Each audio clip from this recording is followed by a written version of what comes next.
Hola, muy buenas tardes, bienvenidos. Esto es Parihueliando con Vos, el consultorio de Telemedellín.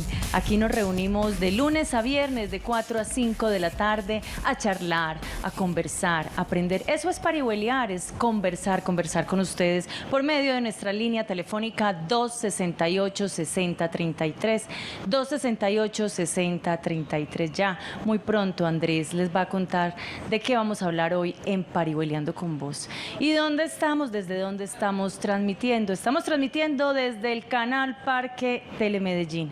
Aquí tenemos un parque hermoso, pueden venir a disfrutar del parque, pueden venir a almorzar a los contenedores, a hacer su picnic si quieren, pueden hacer también el tour Telemedellín para que vean cómo se hace la magia de la televisión. Bienvenidos a Parihueliando con Vos, bienvenido Andrés, le digo es que bienvenido si está en su casa, Parihueliando con Vos. Parihueliando con vos, Natalia, que no, pero ¿por qué no nos podemos dar la bienvenida a la casa?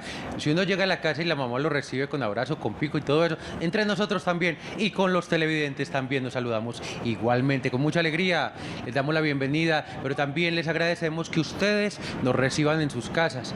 Ya Natalia les dijo, este es un programa donde ustedes nos pueden llamar 268-6033, porque este es el consultorio de Telemedellín para hablar de diferentes temas. Parihueliamos unos días sobre temas de salud, donde incluimos temas de salud mental, salud oral, todo lo relacionado con la salud. Otros días hablamos de temas jurídicos y entre ellos muchas veces hablamos de esos trámites, de esas diligencias que pueden ser muy simples o más complejas, pero que requerimos que nos expliquen paso a paso esos especialistas que se sientan con nosotros para que sepamos cómo debemos proceder. Y otros días parihueliamos de ciudad. Y antes de decirles el tema, como ya les anunció Natalia, que les íbamos a contar rápidamente, pues queremos aprovechar esta oportunidad también para otra invitación. Natalia les dijo, este es un canal, Canal Parque, y aquí nos comemos el cuento de que queremos la ciudad, de que queremos el medio ambiente, que lo cuidamos y para eso también cuidamos a nuestras mascotas. Por eso una vez al mes, en esta oportunidad será el próximo sábado, tenemos Mascotas al Parque. Ustedes pueden venir a disfrutar aquí de este gran canal, de este gran parque, Gabriel García Márquez, traen a sus mascotas para disfrutar de diferentes servicios. Esos servicios son totalmente gratuitos. Imagínense, por ejemplo, desparasitar a sus mascotas, si de pronto le quieren poner otro tipo de vacunas, incluso pueden hacer la implantación del microchip para que no se les pierdan las mascoticas, todo eso es gratuito. Adicional a eso, tenemos jornada de adopción con el Centro de Bienestar Animal La Perla. Eso quiere decir que si ustedes están pensando en tener una mascota, el sábado se vienen para Telemedellín entre las 9 de la mañana y las 3 de la tarde. Y si de pronto no pueden, pero les gustan las mascotas y saber qué pasa aquí en nuestra casa, pues los invitamos para que nos vean por televisión, porque vamos a estar haciendo unas entradas, como le decimos aquí, a las 10:25 de la mañana, 10:55 de la mañana y 11:25 de la mañana. 5 minuticos para mostrarles el ambiente de fiesta con esas mascotas que tenemos aquí. Ya hemos hablado mucho, Natalia, ahora sí, vámonos con el tema de hoy. Claro que sí, vamos a hablar de distrofia muscular y lo vamos a hablar con el doctor Jesús Alberto Plata Contreras. El doctor es médico y cirujano de la Universidad Nacional de Colombia, especialista en medicina física y rehabilitación de la Universidad de Antioquia, profesor de la Facultad de Medicina de la Universidad de Antioquia e investigador del grupo de rehabilitación en salud. Doctor Jesús Alberto Plata, muy buenas tardes, Parihueliando con Vos. Natalia, buenas tardes, muchas gracias por la invitación. Andrés, muchas gracias. Bueno, doctor, empecemos por la definición. Aquí en Parihueliando con Vos nos gusta todo muy de coquito, muy tranquilo, que todo lo entendamos. Entonces empecemos hablando distrofia muscular. ¿Qué es eso? La distrofia muscular es un grupo de enfermedades. Yo creo que lo más importante que debe tener en cuenta la audiencia es que la distrofia muscular hace parte de las enfermedades huérfanas, que ya están catalogadas en nuestro país desde la norma, ¿cierto? Son enfermedades que tienen una muy poca frecuencia de aparición y en ese orden de ideas, por eso las catalogamos en ese grupo de enfermedades. Son una familia de enfermedades que se traducen en algo muy sencillo y es un proceso de debilidad muscular progresivo que tienen las personas. En la gran mayoría de los casos son enfermedades congénitas, eso quiere decir que eso viene desde antes del nacimiento y se expresan en diferentes momentos de la vida. La distrofia más conocida, la distrofia muscular tipo Duchenne, pero también tenemos otra que es la segunda en frecuencia, que es la distrofia muscular tipo Becker. El daño puede ser muy similar, pero el momento de aparición es diferente en las personas. Bueno, doctor Plata, ahorita le vamos a pedir el favor que hablemos muy bien como de las características de cada uno de estos tipos de distrofia muscular, pero también quisiéramos avanzar un poquito en hasta qué podría suceder, cuáles son los síntomas generales en las distrofias. O sea, ya nos dijo de una debilidad muscular, y hasta aquí de pronto los televidentes, porque ya lo han notado en el programa, nos gusta ir paso a paso, ir construyendo como todo este contenido, dirán, bueno, entonces simplemente es debilidad, esto de pronto cuál será el tratamiento, más adelante lo veremos, pero en esta particularidad se convierte en una enfermedad huérfana, es porque adicional pues a la manera en la que se genera, en la que no se conocen muchos de pronto de los mecanismos, cómo funciona, que tenga o no tratamiento, eso también incide, pero también cuál podría ser el resultado final, o sea, cuáles serían esas consecuencias nefastas que podría tener una persona que tenga la distrofia muscular. Ok, entonces enfermedad huérfana es porque la probabilidad de aparición es muy bajita respecto a una población. Lo que ustedes llaman prevalencia, ¿cierto? Que se supone que está entre 1 y 5.000, entre 100.000 habitantes. O sea, para que tengan una idea, es que de 1 millón de personas, más o menos la tendrían, ¿cuántas? 50 personas. Máximo 50 Máximo 50. personas. Eso es muy poquito. Sí, es muy poquito. Ahora, en el contexto de las distrofias musculares, dependiendo de la familia a la cual pertenezcan, no a la familia pues nuclear, sino a la familia de la enfermedad, se expresa en diferentes momentos. Si hablamos en especial de la distrofia muscular tipo Duchenne, que es tal vez la que más conocemos, se empieza a ver la debilidad muscular desde los primeros meses de vida. Son niños que al momento del nacer posiblemente no tienen el mejor movimiento, son niños que eventualmente empiezan a tener un desarrollo neurológico más lento comparándolo con niños de la misma edad, ¿cierto? Que usualmente nosotros los médicos lo llamamos como niños que tienen una hipotonía de origen central, es decir, que tienen cambios a nivel del sistema nervioso, pero que en realidad con el estudio y con el seguimiento y el acompañamiento de ese niño y a esa familia nos damos cuenta que el daño es en las fibras musculares, convirtiéndose en una distrofia muscular. 268-6033 es nuestra línea telefónica para parihueliar con vos, para hablar de distrofia muscular. Entonces, por lo que estoy entendiendo, doctor, es dependiendo de la clase de distrofia que hay síntomas, que hay características. Entonces, empecemos por la primera, por la distrofia de Duchenne, para que nos lo explique muy bien y nos cuente los síntomas, por favor. Ya hemos empezado a mencionar que son niños que usualmente desde el nacimiento, desde los primeros meses del nacimiento, no tienen el desarrollo normal de un niño promedio. Nosotros esperamos que un niño empiece a darse vueltas en la cama más o menos después del tercer o cuarto mes, que un niño con un desarrollo normal se sienta entre el sexto y el octavo mes, que empieza a sostenerse entre el 10º y el año de edad y que ya empieza a desplazarse. Esos niños con distrofia muscular usualmente no cumplen con esas etapas claramente. Entonces son niños que usualmente son más débiles, ¿cierto? Que no logran esas metas neurológicas y que a los médicos nos hacen, digamos de alguna manera, abrir los ojos. Entonces, una mamá que tiene un niño con una distrofia muscular Duchenne, ¿a dónde se debe dirigir? ¿Dónde la pueden ayudar? ¿Qué asociaciones hay? ¿Qué organizaciones no gubernamentales? En primer lugar, hay que insistir en que la mamá con un niño recién nacido debe cumplir con ese seguimiento de crecimiento y desarrollo que ofrece el sistema de salud. El general, el que debe tener todo niño, independiente de que tenga una distrofia, porque ahí se van a descubrir precisamente. Entonces, ese periodo es muy importante. ¿Por qué? Porque el médico o la enfermera que hace ese seguimiento es quien prende la señal de alarma. Una vez se prende esa señal de alarma, ese médico o ese profesional va a definir inicialmente a dónde referirlo, al pediatra, eventualmente al neurólogo infantil, y incluso nosotros desde el área de rehabilitación también podemos apoyar el diagnóstico. ¿Por qué? Porque se necesitan ciertos criterios clínicos y paraclínicos que nos ayuden a confirmar el diagnóstico. Tú lo preguntaste muy bien. Una enfermedad tipo distrofia, independientemente de la que estemos hablando, es una noticia que impacta tanto al niño como a su familia y a su entorno. Entonces, para nosotros como médicos no es fácil también eventualmente hacer la confirmación del diagnóstico sin tener todos los elementos a la mano y poder tener un buen grado de certeza de la clasificación de la enfermedad. 268-6033 para que nos llamen a parihueliar con nosotros sobre la distrofia muscular. Estamos hablando de generalidades, pero quisiéramos que precisamente usted nos ayudara aquí muy bien a definir, a entender a los televidentes esos procesos por lo que pasan los pacientes, sus familias, sus cuidadores. Estamos hablando del diagnóstico y una de las características tal vez que marca más a las familias que de pronto están o como cuidadores o uno de sus miembros tiene una enfermedad huérfana es la dificultad del diagnóstico. Usted ya lo ha dejado en claro, que ustedes deben tener algunos elementos para que le dé la contundencia precisamente a ese diagnóstico. Y ahí es muy importante que sepan que esto requiere muchas veces de tiempo, de paciencia y sobre todo de un proceso muy riguroso, porque es de las principales dificultades a las que se van a encontrar cuando están empezando en el mundo de las enfermedades huérfanas. Y de persistencia, agregaría yo.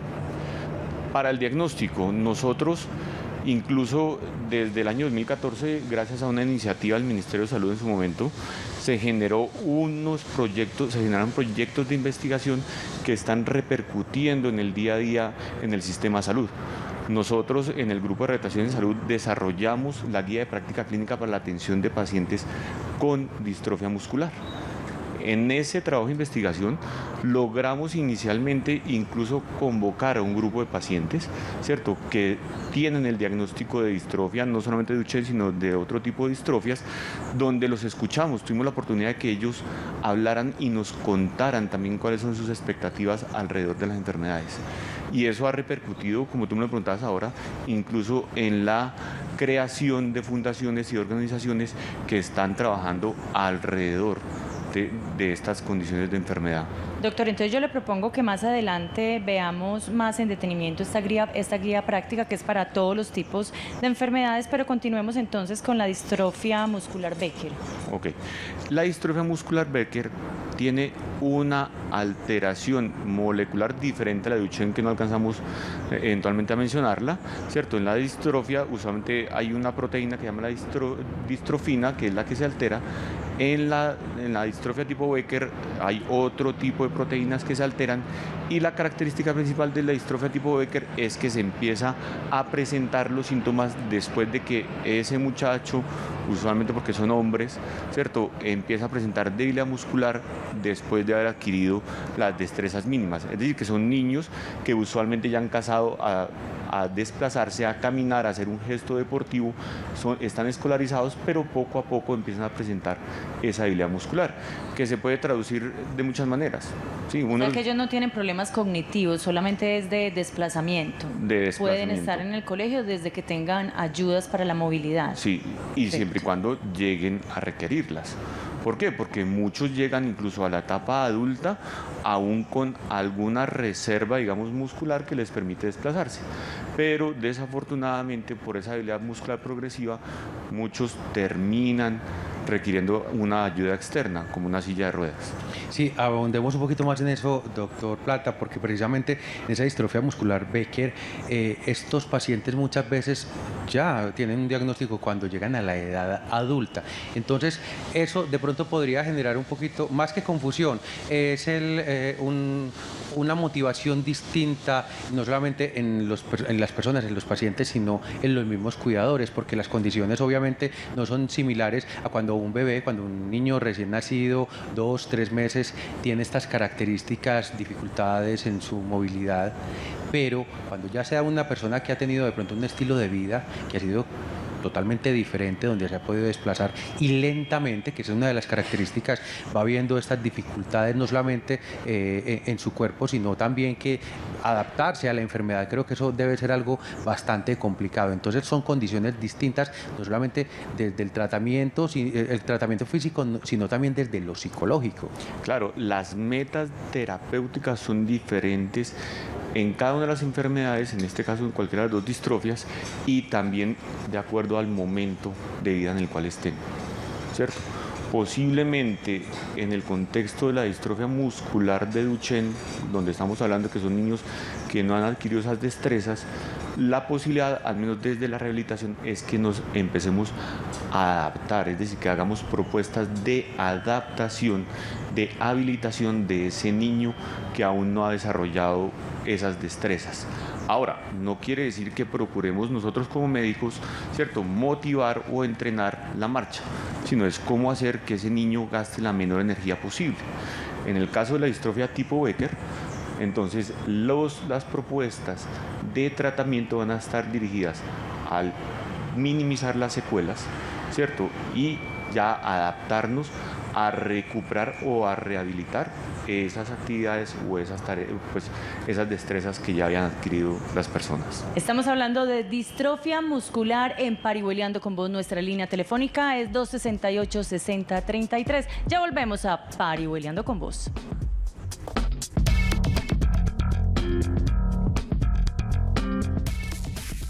Estás viendo Parihueliando con Vos.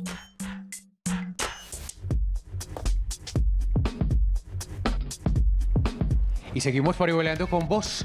Hoy parihueleamos de salud, lo hacemos sobre la distrofia muscular y tenemos como invitados al médico y cirujano Jesús Alberto Plata Contreras, que nos estuvo acompañando desde el segmento anterior, y en este momento se une a nosotros John Freddy Durango, paciente y director de la Fundación MADI para la distrofia muscular.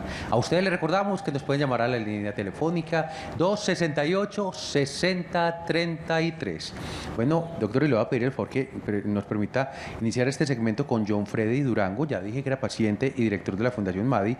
En un minutico nos va a contar la historia de la fundación, porque está muy ligada precisamente a el momento en el que usted fue diagnosticado con la distrofia muscular. Y permítame que empecemos con esta anécdota que es bien llamativa y creo que podría ser el caso de muchos de los televidentes de Parihueliando con Vos. Cuando ustedes lo llevaban donde el médico a los 5 años, con dolores en las articulaciones, en las rodillas, le decían que no, que seguramente eso era normal porque era parte del crecimiento. Entonces, creo que a partir de ese contexto usted nos puede decir qué fue lo que sucedió. Bienvenido a Parihueliando con Vos. Bueno, muchas gracias por la invitación, Andrés, y feliz de estar acá. Sí, cuando empezamos como todo este proceso a nivel familiar con la distrofia muscular, desde la edad pues de niño me llevaban al médico porque presentaba mucho dolor en las articulaciones, me caía frecuentemente. Entonces lo que nos decían era que es la parte de crecimiento, o sea, siempre que los niños van creciendo, entonces es normal que duelan los pies, normal que duelan las rodillas, pero para mí era muy extraño porque el dolor a veces se hacía más intenso en las noches o los días de frío. Más adelante, ya cuando entro al colegio, que ya tenemos la materia pues educación física, en esa época se llamaba así, entonces sí era muy más diferente porque no podía como desarrollar las mismas habilidades que los demás compañeros. Entonces siempre como que me preguntaba por qué no podía correr tan rápido o por qué no podía subir unos escalones muy altos, y lo hacía muy despacio. Y cuando estábamos sentados, la manera como yo levantarme del piso era muy diferente a la de mis compañeros. Y ya ahí fue como a la edad de los 15 años donde nos vinimos para acá, para Medellín, y me hicieron diferentes exámenes y el diagnóstico fue distrofia muscular tipo Becker. Sí, señor, les quiero contar también que John Freddy Durango es técnico en diseño gráfico del CESDE y tecnólogo en comunicación publicitaria de la Fundación Universitaria Autónoma de las Américas. Es diagnosticado, como lo acaba de decir, con distrofia muscular tipo Becker y desde los 15 años le apasiona el servicio a la comunidad, es líder social, es emprendedor y más adelante, como decía Andrés, nos va a hablar de la fundación. Doctor, lo dejamos a usted con unos tipos de distrofia y nos quedamos entonces, vamos a presentar cuál es la distrofia muscular de cinturas. Ok, la distrofia muscular de cinturas hace referencia básicamente a una distrofia que afecta la cintura escapular, es decir, la musculatura de los hombros y la musculatura de la cintura pélvica, es decir, la musculatura de las caderas. Entonces, característicamente, las personas que sufren de la distrofia de cinturas se quejan eventualmente de debilidad o de limitaciones para hacer actividades por encima de los hombros.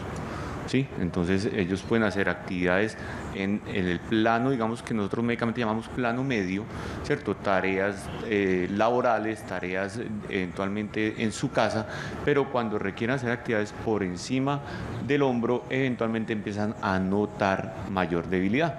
¿Cómo así? Si suben la mano les duele, si alzan No, pesa les sienten duele. dificultad. O sea, empieza a percibir que van perdiendo esa destreza para hacer esas actividades. ¿De acuerdo? No necesariamente se acompaña de dolor. ¿De acuerdo? Y eso es importante, porque antes no hemos hablado de dolor. La distrofia muscular de Duchenne no siempre tiene dolor. La distrofia muscular de Becker, de alguna manera, como lo dice John ahora, pues inicialmente se puede confundir en ese sentido, ¿cierto? ¿Por qué? Porque puede ser un dolor de crecimiento. Pero si yo sumo el dolor de crecimiento más las caídas frecuentes, uno ya podría empezar a pensar en otras condiciones de salud. ¿Sí? Entonces ahí van diferentes tipos de distrofias, diferentes expresiones de enfermedad, que caben todas dentro de las distrofias musculares nuevamente.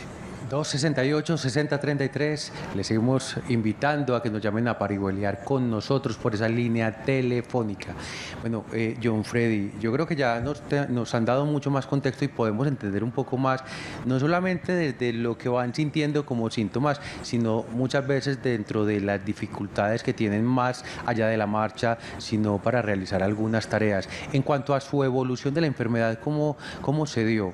Ya cuando usted llegó a la adolescencia y cuando de pronto tenía unas condiciones diferentes, que de pronto esos televidentes que han sido diagnosticados tengan ahí esa conexión y puedan entender muy bien lo que está pasando, y los que no, pues también empecemos a entender más esta enfermedad. Sí, cuando llegó a la adolescencia, la marcha en el pie derecho tenía como lo que llaman el pie equino, que es como una inclinación, ¿cierto?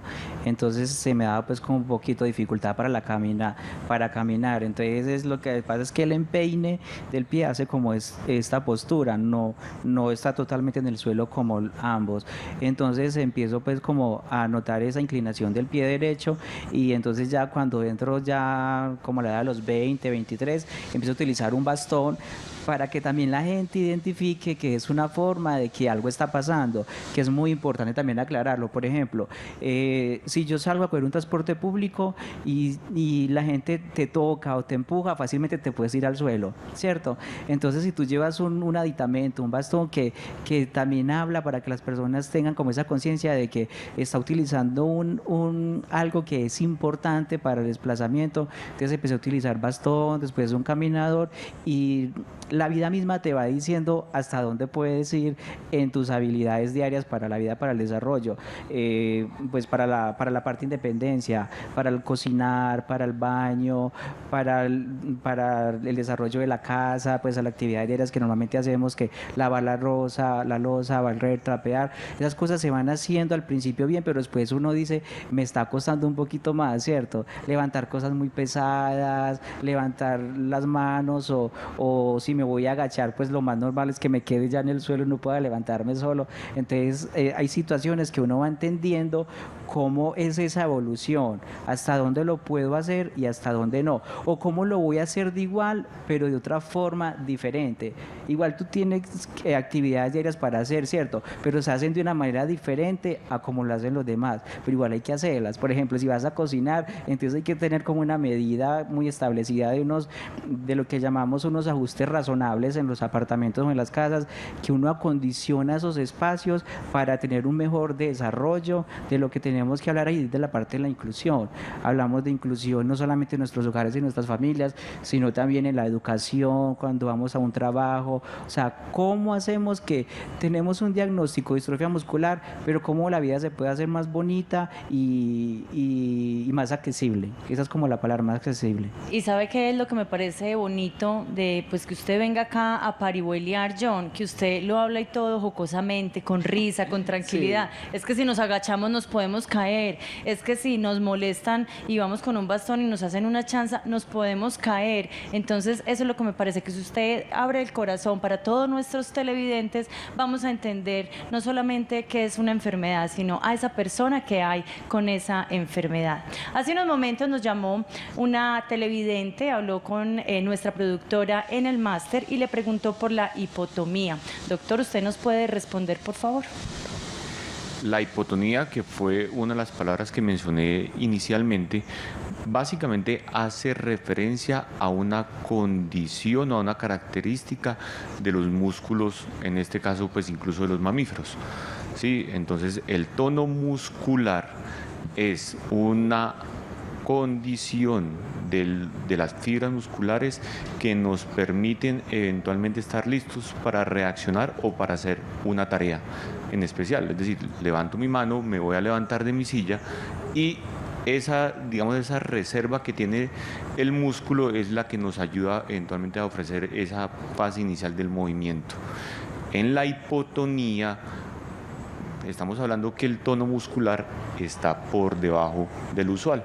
Entonces, no todas las fibras musculares tienen la capacidad de reaccionar al mismo tiempo, no tienen la misma calidad y esa reserva de alguna manera se va mermando.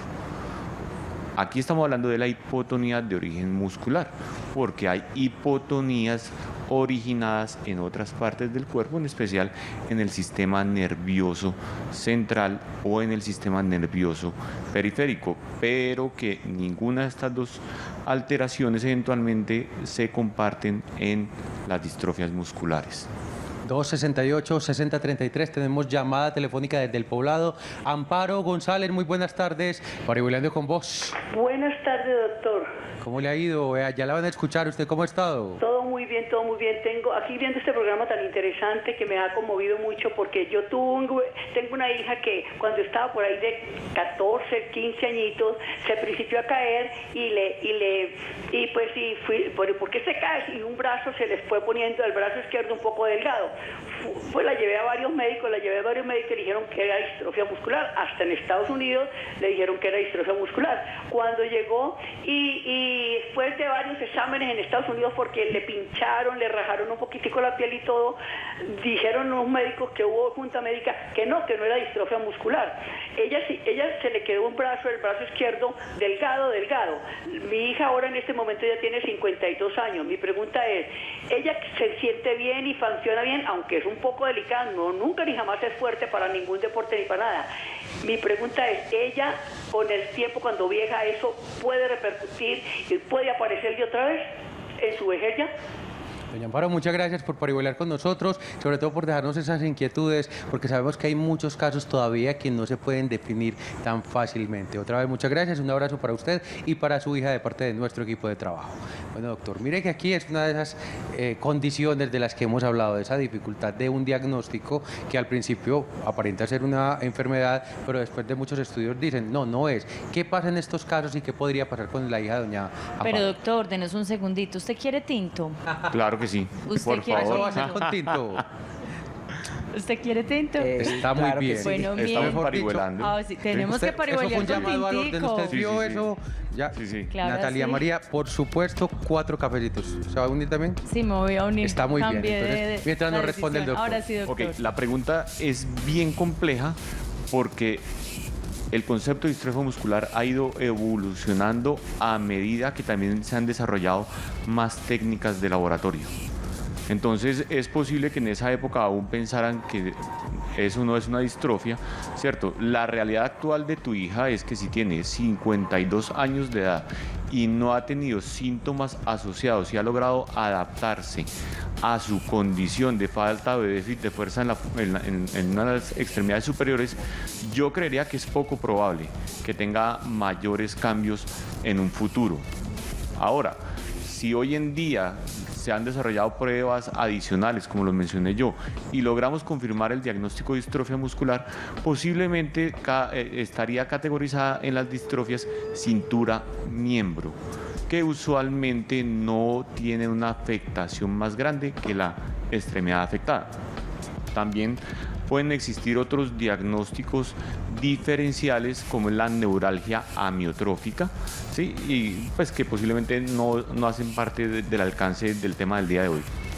Seguimos parihueleando con vos, hablando de distrofia muscular. Volvemos en un minuto a Parihueleando con vos. Estás viendo Parihueliando con Vos. Seguimos parihueleando con vos. Hoy parihueleamos de salud sobre la distrofia muscular con Jesús Alberto Plata Contreras, médico y cirujano, y con John Freddy Durango, paciente y director de la Fundación MADI. A ustedes les insistimos, aprovechen esta oportunidad para que conozcan más sobre esta enfermedad.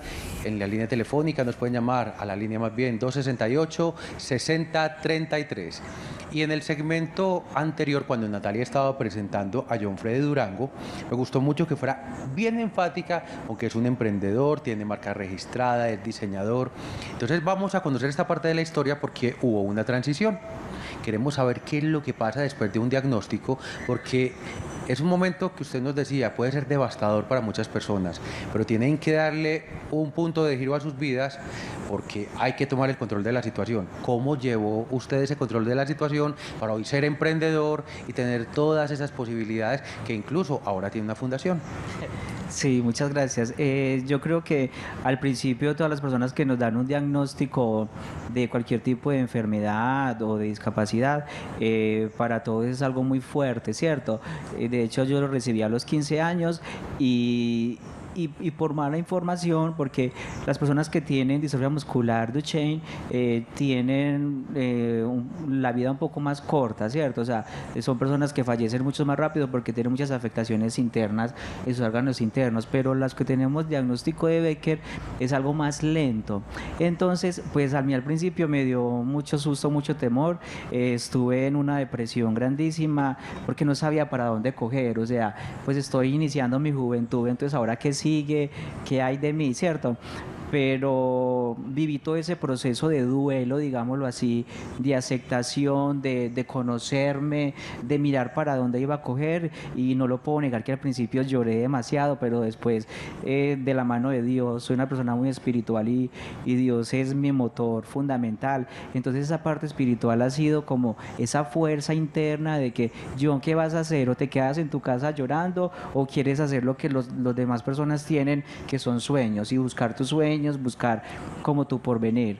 Entonces me vengo para Medellín cuando termino el bachillerato, empiezo a trabajar y después por la misma salud me toca retirarme, entonces empiezo a estudiar. Después de que termino pues la universidad, creo mi unidad de emprendimiento, y entonces nace la marca de John Durango, que hacemos unos bolsos hermosísimos, y con estos bolsos he podido cumplir otros sueños, he podido hacer todo el proceso de psicosocial, donde incluimos toda la familia, en donde también vamos a un psicólogo porque estuve con terapia, porque es muy importante. O sea, no solamente el que va al psicólogo es porque tiene algo, pues como que la gente lo va a juzgar, no, yo creo que la compañía de especialistas, tanto de los médicos fisiatras, neurólogos, la psicología es muy importante para que nos ayuden a descubrir esas capacidades que tenemos tan ocultas, que el mismo miedo y la misma angustia no nos deja ver. Entonces podemos redescubrirnos, podemos hacer muchas cosas, y dentro de eso luchar por los sueños.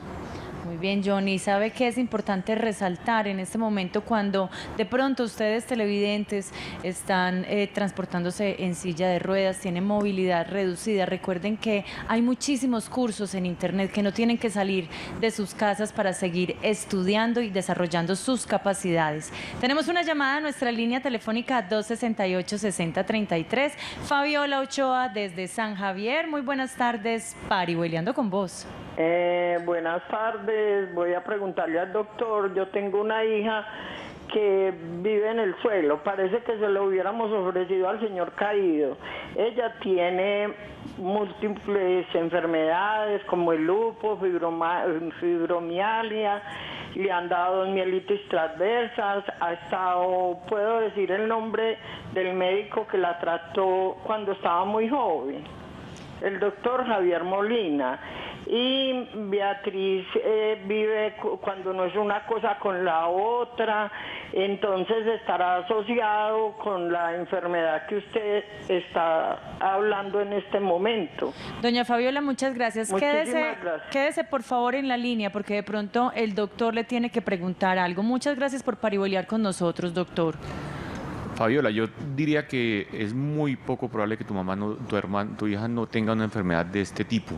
Tiene antecedentes médicos mucho más importantes. Fíjate que has mencionado que en las crisis lúpicas ha tenido al menos 2 episodios de mielitis transversa que fácilmente podrían explicar mucho mejor las caídas que tiene frecuentemente tu hija y no necesariamente una distrofia muscular. Adicionalmente a eso, las distrofias musculares son muy poco frecuentes en las mujeres. Es mucho más frecuente encontrar distrofias musculares en los hombres, en especial tipo Duchenne y tipo Becker. ¿Por qué, ¿De acuerdo? doctor? Son características, como lo habíamos mencionado al comienzo, con enfermedades genéticas que están ligadas al gen del sexo. ¿De acuerdo? En este caso, ligadas al gen que determina la característica de ser hombre.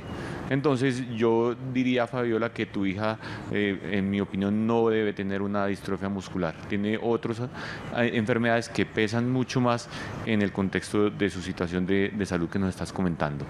Doña Fabiola, muchísimas gracias por comunicarse con nosotros a Parihueliando con Vos. Sí, señora. ¿Y qué tal si retomamos parte del testimonio de John Freddy para que lo apliquemos a una expresión que usted utilizó y que es muy importante que la tengan en cuenta los pacientes de cualquier tipo de distrofia, y es la adaptación? Hablamos del caso de John Freddy porque evidentemente él se ha adaptado muy bien a esta enfermedad, pero adicional a eso es que se busca que otras personas conozcan esos mecanismos, sepan adaptar no solamente su cuerpo, sino su entorno para poder tener una vida como la pueda llevar, ser autónomo y tener calidad de vida también. André, yo creo que lo primero que tenemos que recalcar es que el diagnóstico de distrofia muscular no lo hace un solo médico, la hacemos un grupo de médicos especialistas, donde está el neurólogo, donde está el neurólogo infantil eventualmente, donde está el médico fisiatra, donde eventualmente pueden participar otra serie de profesionales, el psicólogo, terapeuta ocupacional, terapeuta física, que están inicialmente en conjunto ayudando a armar ese rompecabezas diagnóstico que se llama distrofia muscular. Cuando se tiene el diagnóstico, en gran parte de las condiciones, no hay tratamientos específicos para la enfermedad. Lo que proponemos desde el área médica y en especial en mi área de conocimiento, que es la rehabilitación, es empezar a explorar con las personas que tienen el diagnóstico y con sus familias las diferentes posibilidades que hay de adaptación a la vida. ¿Por qué? Porque no solamente es dejar de caminar, como lo dijo John, es que mi vida no se paró acá, tenemos que buscar alternativas, que es un ejercicio íntimo, ¿cierto?, acompañado de los otros profesionales de la salud.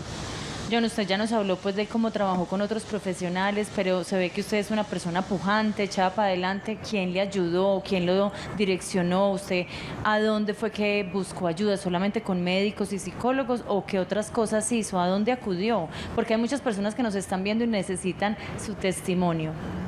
Bueno, cuando empecé todo este proceso de rehabilitación, aparte del diagnóstico que me daban los médicos, empecé a buscar primero en Medellín como entidades o fundaciones que podían guiarme, y me encuentro con el Comité de Rehabilitación de Antioquia y Amigos con Calor Humano, que son entidades que trabajan en todo el proceso de rehabilitación para las personas con discapacidad. Entonces yo entro allí a estas instituciones y empiezo a hacer todo un proceso dependiendo de lo que yo estaba buscando, porque realmente también es como por iniciativa propia, y también es algo muy importante la internet. Yo creo que el buen uso del internet, de buscar videos, buscar tutoriales, yo creo que la experiencia de otros, no necesariamente instituciones, sino que de otras personas que tienen estos diagnósticos, suben muchos contenidos a internet, y eso también es que nosotros también queremos lograr algún día poderlo hacer, es poder ayudar a otras personas. ¿Hacen grupos de apoyo? Sí, los grupos de apoyo son supremamente importantes, y también me gustaría como el diagnóstico no solamente lo recibe la persona o el paciente que llamamos, es un diagnóstico que involucra a toda la familia, entonces debe ser un acompañamiento general, involucra a los amigos, o sea, qué tan bueno es, o sea, yo valoro demasiado la parte de los amigos y de mi familia, porque eso ha sido un motor fundamental en mi vida, o sea, cómo se apoderan tanto también de esta situación, que saben qué puedo hacer, qué no puedo hacer, cómo es esa ayuda que me deben dar, y cómo uno les dice es que yo necesito que me ayude especialmente específicamente en esto, no en todo, porque a veces también las personas con discapacidad nos vemos un poquito conchudas y queremos que nos hagan todo y atiéndame, hágame, dando órdenes y todo eso. Y yo creo que si Dios nos pone unos cuidadores, unos amigos, unas personas cercanas para que estén contigo, es para que todos crezcamos y no solamente para tener una persona que esté ahí como una esclava o algo así. Entonces yo creo que esa parte es de poder involucrar a la familia y los amigos es muy, pero muy importante. Bueno, y eso también lo vamos a ver en unos minutos cuando hablemos de la fundación, de esas redes de apoyo, porque usted también nos decía, aquí es donde tiene tanta fuerza el hecho de esas búsquedas de las mismas organizaciones que se van conformando con los mismos pacientes. Pero eso será en unos minuticos porque vamos con llamada telefónica a la línea 268-6033 con Mónica Morales desde Envigado. Muy buenas tardes, Parihueliando con vos. Buenas tardes a todos. ¿Cómo le ha ido, Mónica? ¿Cómo está? Muy bien, muchas gracias. Felicitaciones por el programa. Muchas gracias. Cuéntenos qué quiere saber o qué nos va a compartir. Bueno, lo que pasa es que sí tengo una pregunta para el doctor. Sí, señora. Yo tengo una hija de 4 años y ella se queja mucho de dolor en la rodilla derecha. Yo por este motivo la llevo varias veces, donde la pediatra que siempre la ha tratado y siempre me dice que es por el crecimiento, pero ella siempre se queja solo es en la rodilla derecha. La izquierda nunca le duele, todo lo que le hago, le aplico es en la derecha. Y ella adicionalmente también se cae con mucha facilidad, a pesar de que es muy ágil y sube escalas, brinca, salta, también se cae con mucha facilidad, de hecho vive llena de moraditos. Sí, Entonces yo quisiera como preguntar, porque cuando a ella le duele la pierna y es sobre todo cuando hace mucho ejercicio, llora muchísimo del dolor y ella es muy tolerante al dolor. Entonces yo quería preguntar cuándo es recomendable, digamos, de pronto saltarse como a la pediatra que la trata y recurrir a otro especialista y a qué tipo de especialista. Sí, señora. Mónica, permítame un momento antes de despedirla. ¿Hay algo que usted necesite preguntarle para responderle o despedimos ya la llamada? No, es eso, es No, a qué especialista debemos recurrir y si de pronto, como lo que ella presenta, que solo le duele siempre es la pierna derecha y la rodilla derecha, sería conveniente hacer otro tipo de exámenes o de recurrir a otro especialista. Sí, señora. No, permítame saber si de pronto el doctor necesita preguntarle algo a usted para que le dé mejor información. Deme un minutico, por favor. ¿Sí hay que Mónica, saber algo quisiera más? 2 preguntitas más. Uno, ¿hay algún momento del día en el cual se presenta más fácil el dolor de la niña? En la noche. En la noche. Siempre es en la noche cuando regresa del colegio, pero se intensifica en la noche como a la hora de dormir. Ok, la segunda pregunta es si el dolor es cada vez más frecuente o ha mantenido un ritmo, digamos, de aparición estable. Tiene como temporadas en las que es mucho más frecuente, pero sí ha tenido como cierta constancia. Digamos que como mínimo son 2 veces al mes que ella se queja de dolor muy fuerte. Ok. Y Bueno, la tercera es si se inflama la rodilla. No, nunca se ha inflamado ni ha tenido pues como cambios de coloración en la piel. Ok. Bueno, Mónica, ahora sí la vamos a despedir. Un abrazo muy fuerte para usted y ojalá que le puedan responder muy bien a su inquietud. Yo le podría decir a Mónica que siempre y cuando no haya un cambio en la frecuencia del dolor y no se acompañe al momento del dolor de inflamación en la rodilla, es decir, que se ponga roja, caliente o grande, no hay un signo de alarma evidente. En el contexto de las distrofias, como lo dijimos antes, al ser una niña, pues es mucho menos probable que las caídas sean explicadas eventualmente por una distrofia. ¿Cuándo cambiar eventualmente de médico? Cuando el dolor tenga un cambio en las características, valga la redundancia, como las que ya le mencioné. Y eventualmente, ¿a quién sería? A un médico ortopedista infantil o que trabaje pues con niños en las grandes instituciones que hay en Medellín. Después de este corte de mensajes institucionales, vamos a empezar a hablar de la Fundación MADI, una fundación donde llena el alma de las personas con distrofia muscular, porque de eso estamos hablando hoy, de distrofia muscular en Parihueliando con vos.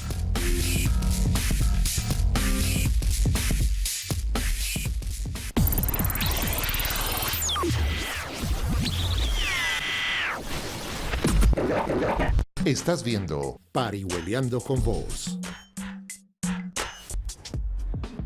Y seguimos parihueleando con vos. Hoy parihueleamos de salud sobre la distrofia muscular con Jesús Alberto Plata, médico y cirujano, y con John Freddy Durango, paciente y director de la Fundación MADI. Y precisamente, como lo había requerido Natalia, ya es tiempo de hablar de la Fundación, porque parte de lo que hablamos en los segmentos anteriores es que es fundamental esa red de apoyo que se puede establecer para generar mejor calidad de vida, para compartir no solamente las experiencias, sino también esos proyectos que se pueden desarrollar. Entonces, háblenos cómo fue ese inicio de la Fundación MADI y qué significa MADI además. Bueno, sí, MADI significa más allá de la distrofia, porque después de que tenemos un diagnóstico, entonces todos nos quedamos que para dónde vamos o para dónde cogemos. Entonces la idea es poder soñar, y soñamos como llenando el alma de felicidad a todas las personas con distrofia muscular.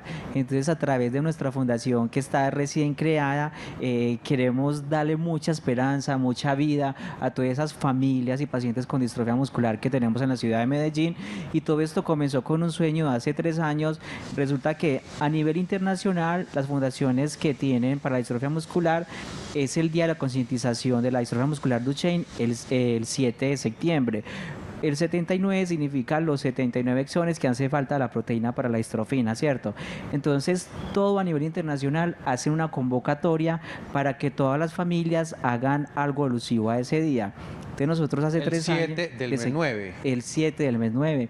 Entonces, hace 3 años, con unos amigos acá en Medellín, Hernán, Lady, mi familia, empezamos a crear este evento en donde dijimos, vamos a conocer personas con distrofia. Hicimos un video y lo montamos a las redes sociales, y muchas personas empezaron a llegar a inscribirse, y ya este año hicimos nuestra 3ª versión de nuestro encuentro y creamos nuestra Fundación MADI, más allá de la distrofia. Muy bien, doctor, nos quedaba algo pendiente, que es entender esa guía que ustedes tienen en la página del Ministerio de Salud. Háblenos un poquito de esa guía para que las personas se antojen y vayan a la internet. Como les había contado, eso es un proyecto, pues las guías obedecen a un proyecto nacional del Ministerio de Salud. Hace 2 años nosotros desarrollamos en conjunto con un grupo de personas que sufren distrofia muscular de Duchenne y de investigadores la guía de práctica clínica para la atención de personas con distrofia muscular. Ese proyecto es un proyecto de alguna manera muy bonito porque facilita el acceso a la información tanto de los profesionales de salud involucrados en la atención de los pacientes con distrofia, pero también tenemos un producto que es la guía de práctica clínica para pacientes y cuidadores.